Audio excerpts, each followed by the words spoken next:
Okay. Here we go. We'll keep it. You're listening to Inside Real Estate, where we go deep into the minds of real estate professionals. Here are your hosts, Paul and Sal. What's up, everyone? It's Morning. Paul. Good morning, Salvatore. How are you? Good, good. Hey, we've got a special guest today, Mr. Darren Petterfee from KW. Where is it? KW First up in Grand Blanc. Yeah, that's there what we I go. thought. Yeah, all that, right. that place up north. I mean, there's so many KWs, man. I don't know. They're all over. Everybody wants to name everything. So, great show today. We're going to talk about the market a little bit. We're going to talk about rates. I want to talk a little bit about how to start thinking about qualifying for a mortgage, what it takes, how much cash you need. I think there's a lot of misconceptions on that. Like, how much money do I really need? Before we get started, Salvatore, I want you to tell the audience how they can find us, where they can find us, like us, and all that stuff. You're good at that. You're a millennial, right? Well, There we go. Yeah. find us on Facebook. Okay. You can find us on Podbean. Okay. You can find us on, What's that app on your phone? the podcast app. Yeah. Podcast app. Okay. Yep. And then what's the name of our show again? Inside Real Estate with Paul and Sal. There, Paul and Saul. That's awesome. Yeah. So Yeah, obviously, per the like us, British share, woman. do whatever you got to Yeah. do, man. We do like to have a good time. So, Darren, you're on the show. You've been on the show before a few times on the old show. Now we have a new show now, new digs. 2.0. 2.0. Tell us a little bit about your background. Tell the audience who you are, what you do, and why you're wearing a tie today. It's weird. It is weird, but you know what? It's just what we do. No, I've been in business for 25 years. I've been an appraiser for the majority of that timeline, and now we just focus on real estate and specialize in making dreams happen. You know, I mean, the market's fantastic. The deals are popping left and right. And They are, right? yeah. I mean, it's a crazy market right now. Oh, I mean, my it's gosh. really, really hot. And to that point, Sal, I mean, we're kind of seeing that on the other side. The biggest problem, I think, is people getting deals accepted. It's hard to Yeah, it's it's crazy right competitive. now. I think that, the mindset has changed and that buyers now even realize, like, okay, if I'm going to buy a house, I got to get serious and I have to go above and beyond. I'm seeing more people go over and sign appraisal waivers. Guarantees, yeah. Guarantees. So it's kind of like it's known fact now, right? Like when something's inside of your like sphere of knowledge, like mortgage, real estate, whatever, right?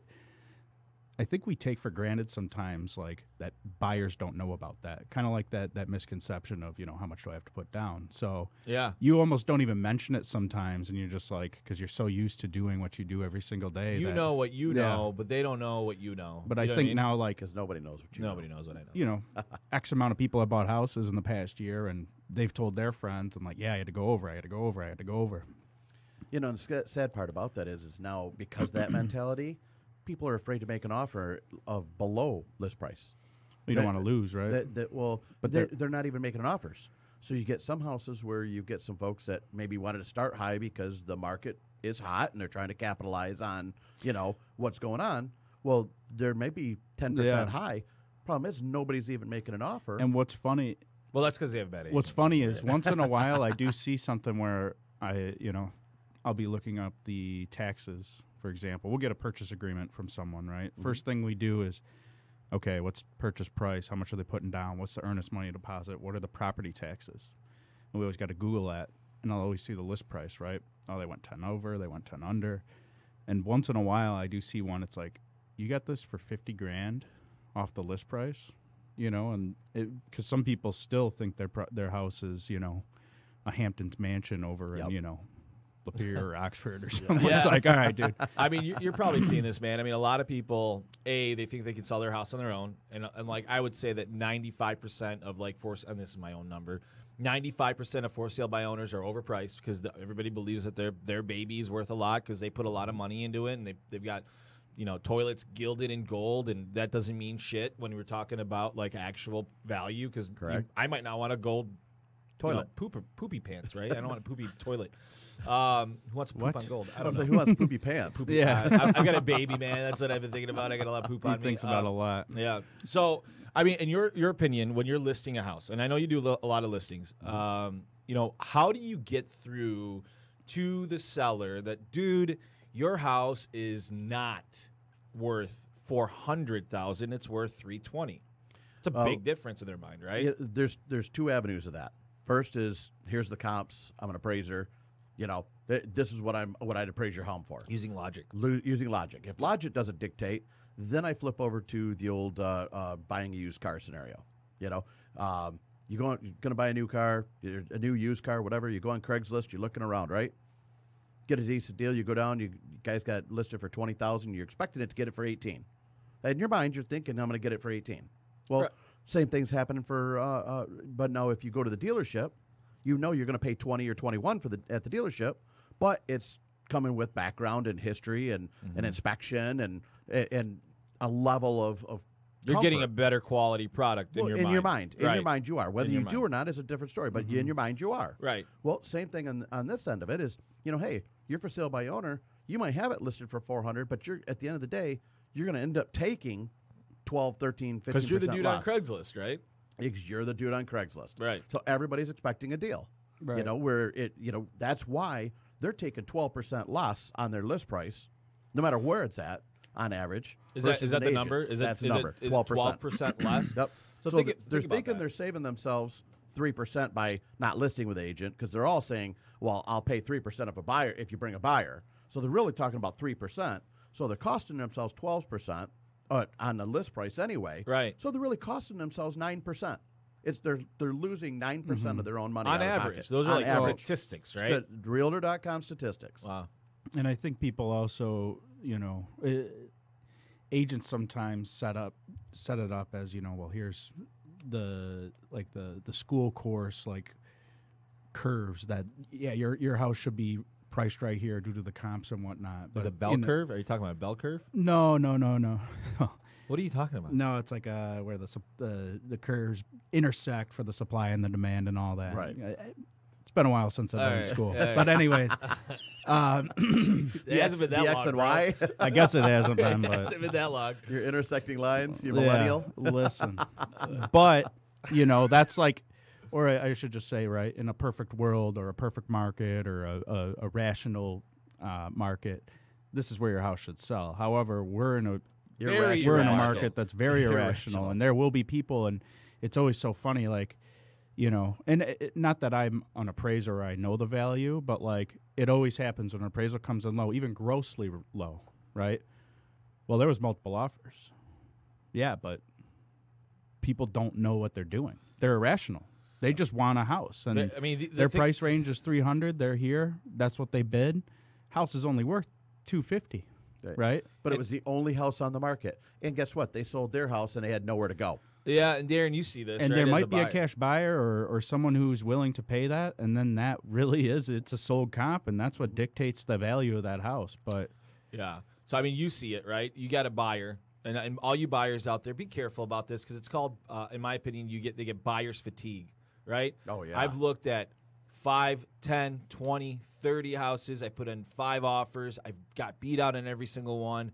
You become desperate. You start you just settle. You're just like, that's it. I'm done. I'm right? done. I'm done. I'm just gonna do whatever it takes, or you just move on and I'm just gonna rent, right?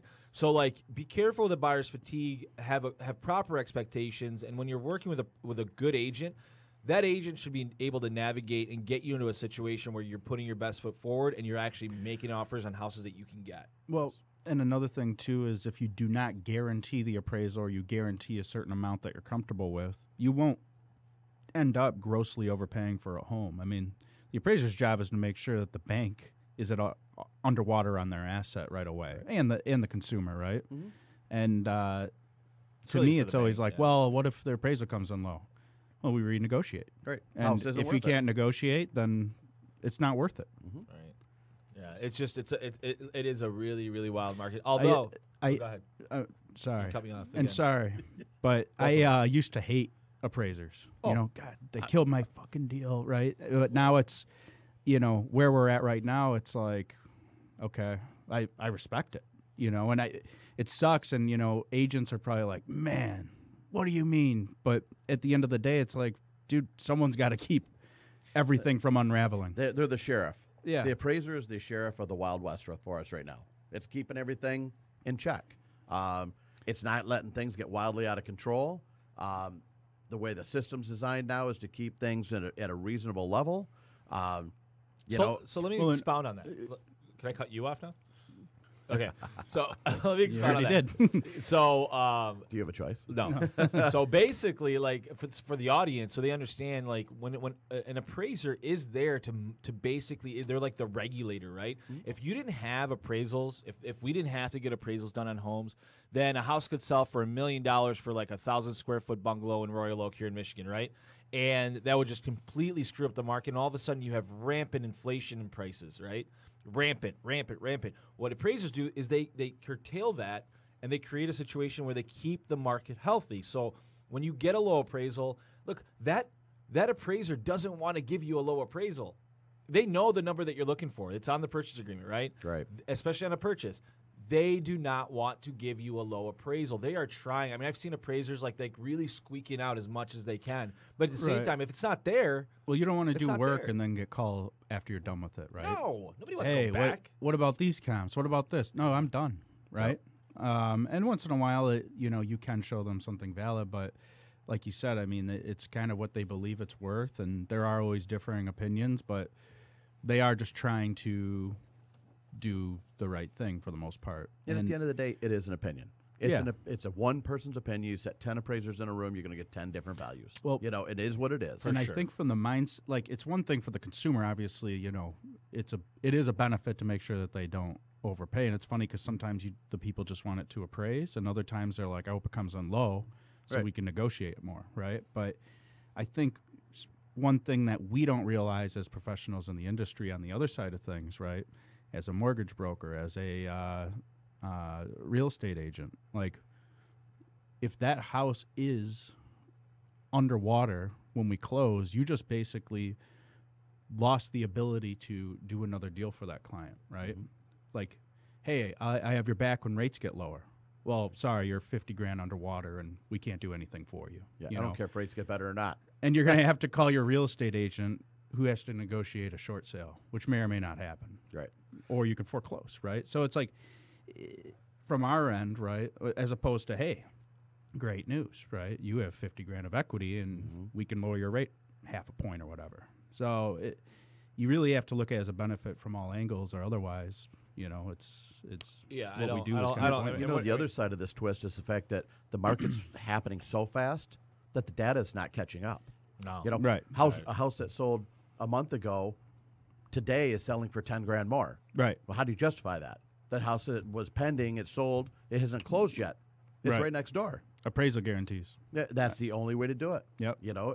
But the data is just not catching up to the market. Yeah. Yeah. So the people with money are going to dictate where the Correct. market's going. So the audience understands an appraisal guarantee is basically where you put in an offer for a house for $100,000. We've talked about this in the past, but I just want people to understand.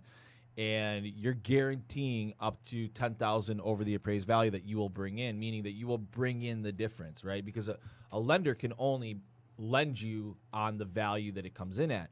So if the value comes in at $90,000, well, there's a $10,000 discrepancy there that you either have to meet in the middle, come to terms with. But what's happening in these offers, and you're seeing this a lot, Darren, right? Is they're saying, I'm guaranteeing this up to $100,000. I'll bring in the difference regardless. Correct. Right, and that is winning deals right now, because the biggest fear is when these homes get bid up that the appraisal's not going to come in. It's a known fact that like you're paying over ask. Right. Yeah, anything over ask typically has got an appraisal guarantee on it. Have to. At list price, you would expect that the realtor's done their due diligence, and the list price should be roughly where that appraisal falls, theoretically speaking, right? Knock on wood, But hey, so anything above list price, that's where the appraisal guarantee really is at, where you got these bids going up. Because what's happening is people are just bidding houses up to get them without the appraisal guarantee, and then coming back afterwards and renegotiating. It doesn't work. And listing agents are they're wise to that, Yes, right? correct. They're like, dude, I'm not going to do this without a guarantee. You're just going to come back and try to nickel and dime me, whatever it is, right? Darren, what do you say? I mean, let me ask you this: what do you say to the person that says, "Why do I need an agent to list my house right now?" I mean, it's not really that hard to sell a house right now, right? Oh, sure. Right. I mean, I'm gonna play like a human element right now. I'm gonna say, listen, why do I need you? I mean, the market's so hot right now. There's multiple offers everywhere that I'm looking. I'm just gonna put my house up on my own. Look, I believe in the agent, so I'm just playing devil's advocate. Play it. But why do I need you, Darren? Why would I ever have you sell my house? If you get sued, do you hire an attorney? Of course you do. Yeah, I mean, yeah, you would. You could Most- represent yeah, yourself, but you that's could, not but smart. Oh no, God no. Right. Well, same thing in real estate. You got legal documents. You got all kinds of legal ramifications if you Right. don't do things right. So, That's people just- don't. that's Okay, can we just- just talk about that real quick? People don't get this. You are signing legal documents. You are Legal. It's the Legal largest binding documents. Yeah, this is the largest asset that you are ever going to either for most people Mm-hmm. sell, right? And there are literally legal documents. That contract that you're signing, that's a legal document. And as an agent, you got to know how to navigate that. So that's You a do very one good thing point. wrong, one thing wrong in You that get pooped contract on. that you didn't know what you were doing or what have you. Done. Done. Right. Well, I think as a list agent, the value is also making sure that holds water, right? Because, like you said, people are bidding up houses, and then letting it go to back down to appraised value, right? Well, their best offer is essentially the appraised value, right? Their offer really isn't what they offered, Right. unless it appraises for that. Well, and let's face it, people are not expert negotiators. They're not. I do this every single day. I don't go to GM and say, "Hey, I'm going to build my own car because I want to drive it out of here at the end." I don't know what the hell I'm doing. I'm not going to go build my own car. That's a pretty good analogy, actually. Honestly. So I do this every single day. So I Right. negotiate deals every day. I negotiate contracts. I market homes. This is what I do. Right. I mean, I don't, could I do a mortgage? Probably. Right. Am I going to fail at it? Possibly, but the odds are very high. Right. But I could fumble my way through and I might get lucky because everybody knows somebody who did it. Right. Right?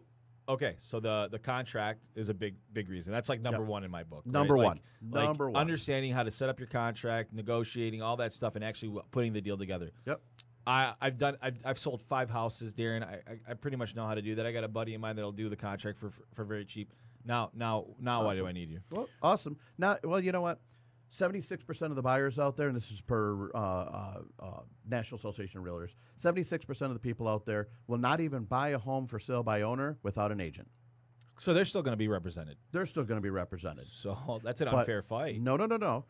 That agent now, the sellers are asking that buyer's agent to represent them as well because they don't have any of their docs right. Right. So so what's happening is the agents are not bringing buyers by because they know they got to do twice as much work for half the money. So it hurts you. It hurts you. Right. Exactly. Got it. It hurts you. So now you got that piece of the puzzle. Well, now throw the fact in I throw thousands of dollars in marketing that you're not going to do selling your own home. Right. That's just bottom line. All you're going to do is list it on Zillow and call it a day, and you may or may not even stick a sign out there. I went and did one the other day that they had a 4x6 for sale by owner sign sitting out there. How does anybody see that? Mine are 30 inches by 30 inches or whatever. Well, they're not pros, right? They don't Right, know. they're not pros. They're sticking a little like a garage help sale wanted sign sign. out there. It's a help wanted sign, exactly. Chink, bam, at the end of the driveway. But they're popping it on Zillow thinking in the mindset, well, everybody just goes to Zillow. Yeah. Well, they may, but if they're working with an agent, which they all do, now you've hindered yourself on an agent bringing a buyer because it becomes problematic. So Salvatore, from the loan side, as a loan officer, right?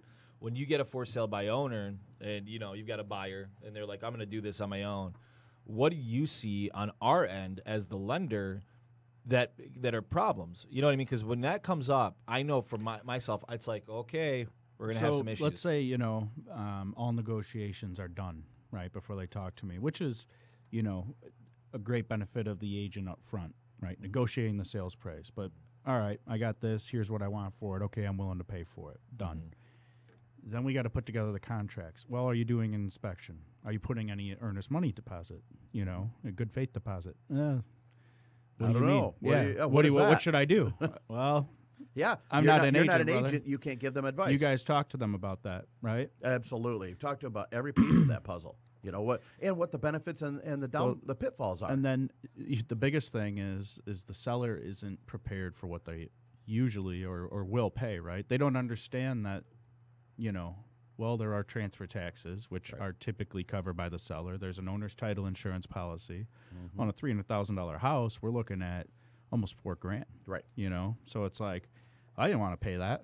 And they usually find that out near the end, right? So I will just tell people what, per your contract that you signed that I didn't help you with, here's what you're liable for, right? Or call the title company and have them give them a breakdown. I'll give the buyer a breakdown. But it is quite frustrating, and they're still confiding in me, and I always have to say, you know, I'm not an agent. You know, pay a real estate agent or pay an attorney. And sometimes, listen, it's gone smooth, no big deal. And then, you know, 2 months later, we'll hear, well, what do we do about this tree?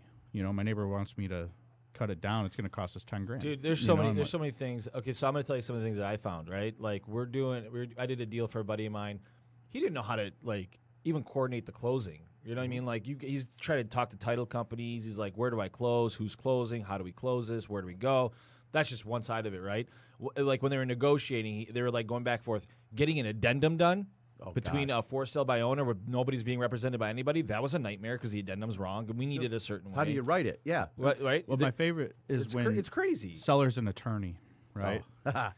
Well, I know, you know, I did real estate law, blah, blah, blah. I go, but you don't have the experience and you don't know the market, right? And you don't know what to do when this happens. Well, what do you mean? What's that? Well, I don't know, man. Why don't you look it up in your book? Right. Right? Like, that's what I want to say, but obviously, like, we're all here to help and get it done. But, like, you don't know what you don't know, and that's okay. Well, you have to pay for there's it. There's an age-old phrase that my grandfather told me years ago. Do what you do best, and pay for the rest. And it's 100% true. If you focused on doing what you do best, if you're an attorney, if you do mortgages, if you're at GM punching buttons, do what you do best. Pay for the rest because you're going to be better represented in the long run. That's why I pay for my lawn to get cut. Well, we all know that's. I mean, probably your snow to be removed too. Yes, 100%. I'm not good at it. Yeah, like, get that stuff done. I need to go to work, and I'll pay. Yeah. I'll pay. Well, for and it. if you notice, right? I mean, if you talk to your friends and you look at the people who are successful, they're not like doing this for sale by owner, and you know, it's like, dude, just focus on what you do and let everyone else do what they do. And I mean, vet it out. Find someone who's good. Find someone you can work with. Right. Maybe even get a deal. But you can't do everything yourself. No, and honestly, you know, and think in that deal thing, that's a good point on this, Sal, because everybody wants. Well, I know somebody who'll do it for 4%. Well, that's awesome. They'll list your house for 4%. What are you getting? You're getting a bottom of the barrel agent who's just listing it at wholesale prices. Do you think you're going to get a full service deal? No, you get what you pay for. In this exactly. world. Just so everybody understands. In my mind, you get what you pay for. Like, if I shop at Nordstrom's, like, I'm going to get a certain level of, like, service. If I shop over here, like, I know, right? And you know what you're getting. So, I mean, be prepared to get what you get. Right. So the discount is not always a discount. No. Oh, well, you know, look it just at it depends. from all perspectives. Yeah. Like, if people were like, well, you would have to come up with $200,000 if you didn't want to use us, right? So you're confiding in us. We're confiding in the team to get this done. Right. Yeah. All right, guys. So let's talk a little bit about what it takes to buy a house. And I think I just want money. The audience. Thank you. That's exactly what I'm going to talk about. So in today's world, I mean, a lot of people, like, the 0% down programs are gone, right? We had a 1%, that's gonna be gone. Like, you need to have money to buy a house in this market. There's no other way around it. And like so there's 4 things that go into buying a house, and I want people to understand this. It is your down payment or the equity that you're gonna have in the house, right? It is what's called your debt to income ratio, which means how much money you make compared to how much money you output every month. It's pre-tax, which is kind of crazy, but it is, right? Your assets, meaning what do you have in reserves, right? And then income. Am I missing one? Was it income already figured? Credit, income, credit. assets, My and bad, the people. property. Credit, income, DTI is credit, income. Sorry. So your credit. So you're just so everybody knows, you can get a house with like 580 credit, but you have to have the other 3 compensating factors that are really high, right? It's like if you have one that's low, you got to have 3 other compensating factors. Realistically, in today's market, what would you say? Like a 620 is probably preferable at the very bottom of the barrel, but really you want to be above 680, right? Well, ideally, and especially in this market where getting like an FHA offer is harder to get accepted than like a conventional offer. Can you explain that? Why is that? Like, well, typically, you know, from a seller's perspective, to kind of go back earlier, right? You're vetting out all these offers. You're looking at who has the ability to cover differences if there's a shortfall in the appraisal, and you know, typically. Not always, but typically someone who's doing FHA, which is 3.5% down minimum, which is what most people who do FHA put down, they don't have the shortfall money to cover that, right? not They doing don't, they don't have the they're extra limping money They're to not doing cover the FHA shortfall. because they have 20% cash. They're sitting in limping. reserves. They're Either- doing either their FHA credit's because of low down And payment. if they do, it means that they typically had a bankruptcy or foreclosure, or their debt-to-income ratio is a lot higher because FHA is more lenient on that. Right. They allow higher debt-to-income ratios as far as like seasoning requirements on bankruptcies and foreclosures. Yep. Those time frames are shorter. So typically, not always, it's a riskier buyer. And typically, if you're selling something, you want to know that the deal's going to go through. So what, as a listing agent on your side, when you see 7 offers on a house, Well, sorry, one more thing too is the appraisal on these loans. There's actually like an They're extra more stringent, inspection, yeah. right? Right. They're going to make sure that the property's in tip-top It's almost shape. like another home Yeah. inspection. Right. yeah. So like on your side as a listing agent, you've got 7 offers on the table. 4 of them are FHA, 3 of them are conventional. There's one FHA that's higher, but you've got a conventional offer that's like $5,000 less. Which one do you take? You know, there's a little more compensating factors to that. You know, as far as for like, you can, or is it a 5% down conventional, or is it 10, 20% down? Is it at or above list price? Is there appraisal guarantee? So there's factors in there that play that. Right. But I'm gonna educate my sellers, for the Right. most part. Hey, here's what you do, because at the end of the day, it's their decision. You Yeah, know, it's their, up to it's them, their right. choice. Yeah. You know, but I'm going to educate them at the advantages and disadvantages of every one, and let them make that decision. Right. Conventional will 9 out of 10 times trump an FHA offer in that scenario right there. I'd say 9 out of 10 times. Yeah. So that just audience knows, when you're going into like a competitive situation, you want to be conventional for the most part, because it's going to give you a leg up. Now let's talk about how much cash you need in a transaction. So Salvatore, I'm buying a $100,000 house. I'm putting 3.5% down FHA, so I only need $3,500, right? Yeah. No. Just for your down payment, right? No. No. But the funny thing is especially, you know, like let's say it's like a $70,000 buyer, like your closing costs are more than what's required for the down payment, because there's a lot of things that are fixed in the transaction that no matter if you're buying a $600,000 house or a $60,000 house, they're going to be the same. You know, typically you're going to need roughly $2,500 for closing costs. Let's say $2,000 to $2,500. What are the like title work, So appraisals, recording appraisal, fees, title work, closing fees from the title company, Right. you know, and those are standard, right? So are your recording fees, right?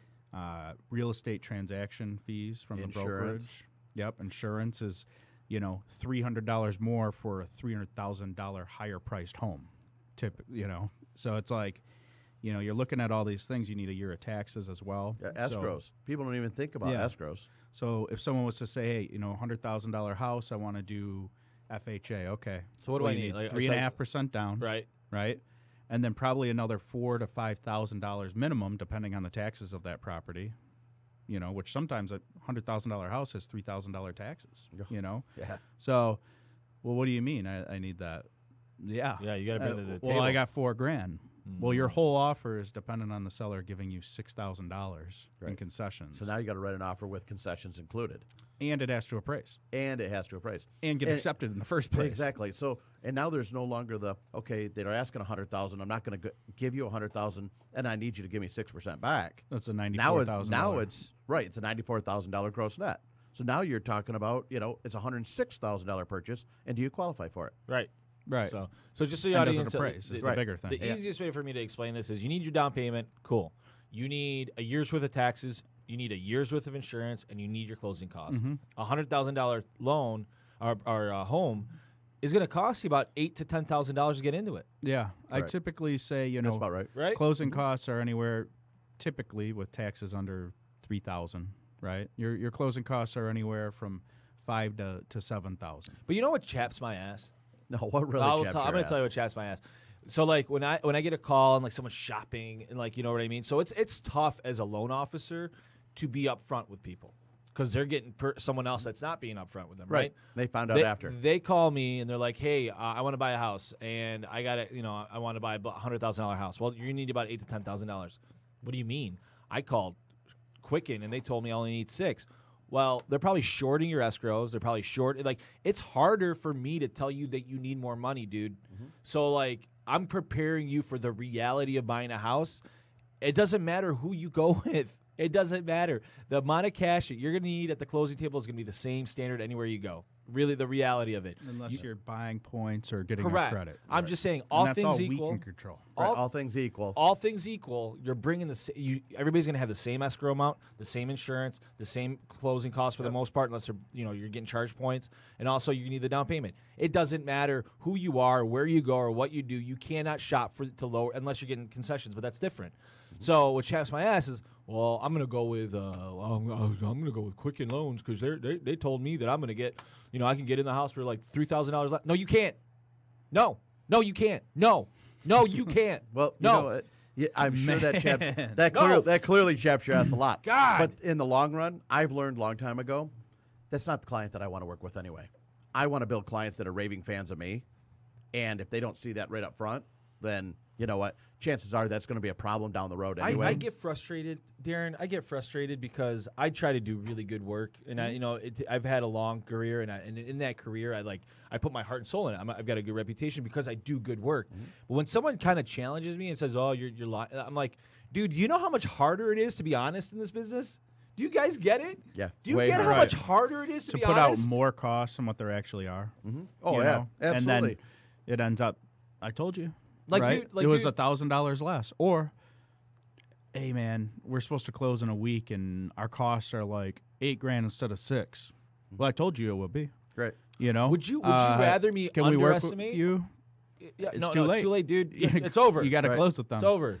So, would you rather me, because I'm an overestimator, I would much rather hurt you up front a little bit so that when you go to close, it's actually better, right?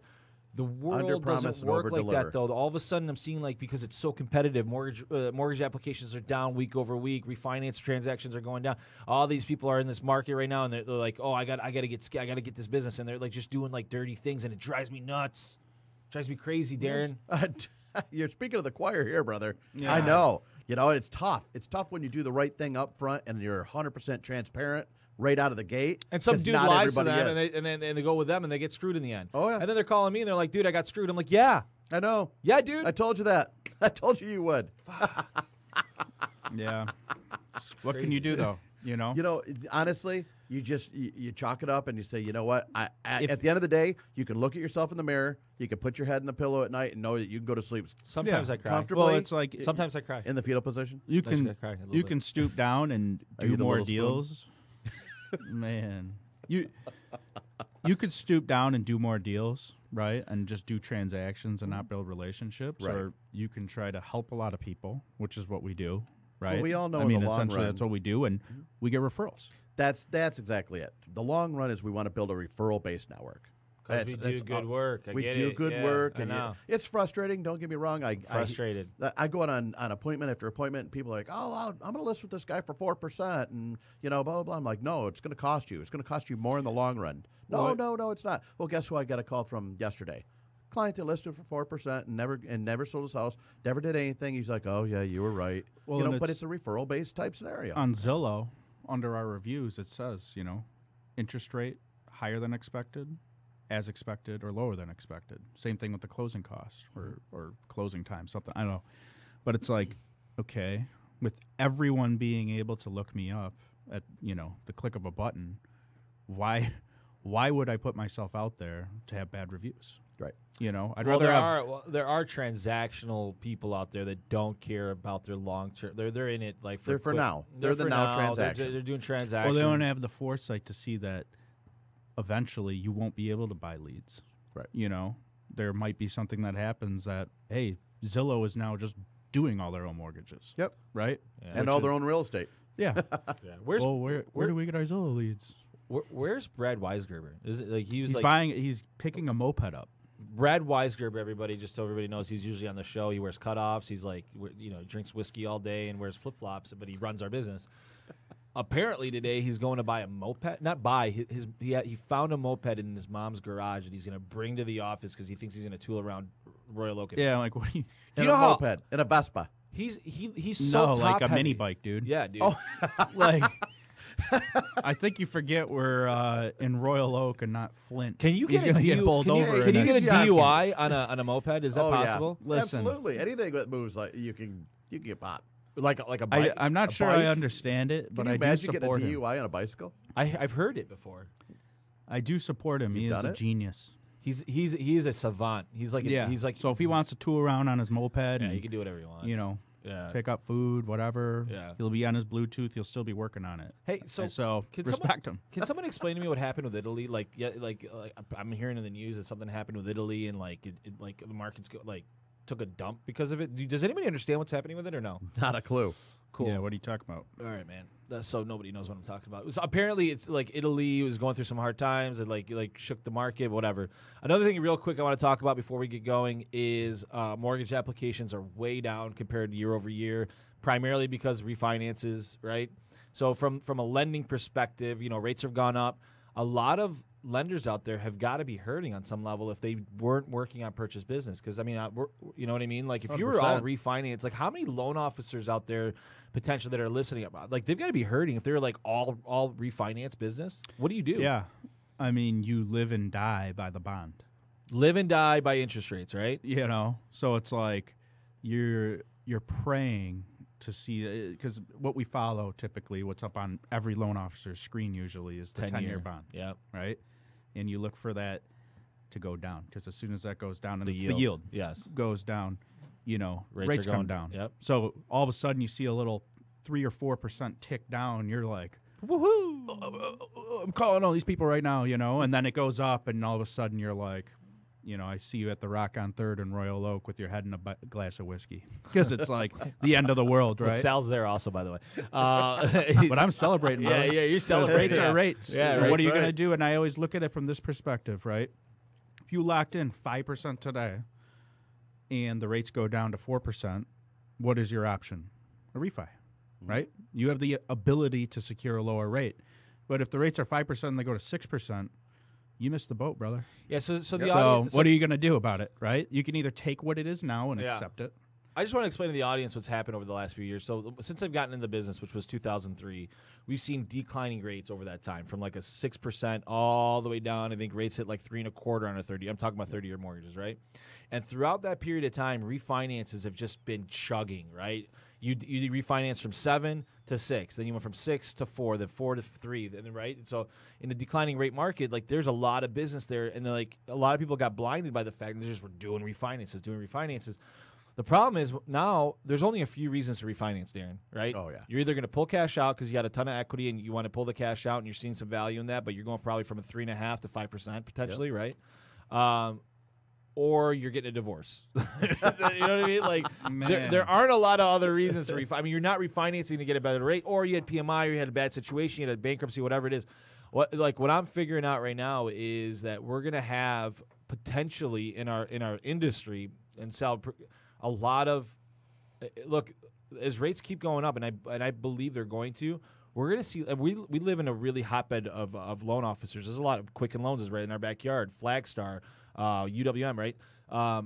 As refinances die out, if you weren't ready with the purchase market and you're not doing purchase business, there's gonna be a lot of layoffs, dude. Yeah. You're going to be a lot of unemployment. Employment rates are going to sky high. But They're gonna. I mean, it's, Yeah, yeah. It's like it's going to. it's like if Ford decided to like it's going to jump, but listen, I mean, we live in a country where everything's dictated by the market, right, to a degree. But we also live in a country where that creates opportunities, right? Because it is a free market, which is great. So if you can't hack it being a loan officer because the rates went up, Jesus, dude. there will be other opportunities Industries. for you because the economy will be good and the rates will be high, Right. right? So it's all good, right? And the way I look at it too as a buyer is you live in a country where you have the opportunity to borrow money at pretty much the lowest rates In the world. to buy your own piece of land. So That's just tax do it. deductible. It's also tax deductible. Which And what's great too about this country is if there's opportunities to change that, right? You can sell it, you can make money on it, you can refinance it. So if you want to buy a house, buy a house. all right, yeah, you're right. So I appreciate everybody listening. I'd like Salvatore. How can they find us again? We're on, Man. just so Yeah, just so you know, I'm not well versed in this. I'm So you gonna put do me it. on I'll the do it. spot I'll earlier, do it. so I'll just do do it. We're on Stitcher. Ditcher. Yeah, you can find us on Stitcher. You can go to your podcast app on your iPhone and look up about That's the Android? one I know. Inside Real Estate. How right? about Android? Android, you can go to Google Play. We're on Google Play. We're on every major thing, I think, right? Right, Jessica, you know this stuff, right? We're everywhere. Everywhere. We're everywhere. Google Play, iTunes, Podbean, Stitcher, everything you just named. You can go to Podcast Detroit and check out the show, too. Oh, yeah. Just type in Inside Real Estate. If you want to listen live, download the app in your Google Play store or your iTunes store. I for should have free. just had her do it. Like She's way You're better. welcome. You put me on it earlier. I'm like, way better. Yeah. dude, I don't even know the name of our show anymore. I know, dude. You're like, what are we called, dude? All right, everybody. Thank you for listening. Have a wonderful week. We will see you next week. Who do we have on next week? Do we know? Oh, we've got the Angel Brothers on next week. Yep. Oh, that's going to be good. Darren, thank you so much. But before we go, how can people get a hold of you? Oh, hey, thanks for the plug. You can get a hold of me at petterfeegroup.com, or a great number is 855-58-HOMES. Look us on online, call us, whichever makes easier for you. We'll make shit happen. He's also on Pornhub. Thank you, everybody. Man.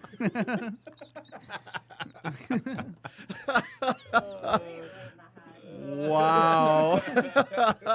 Oh, That's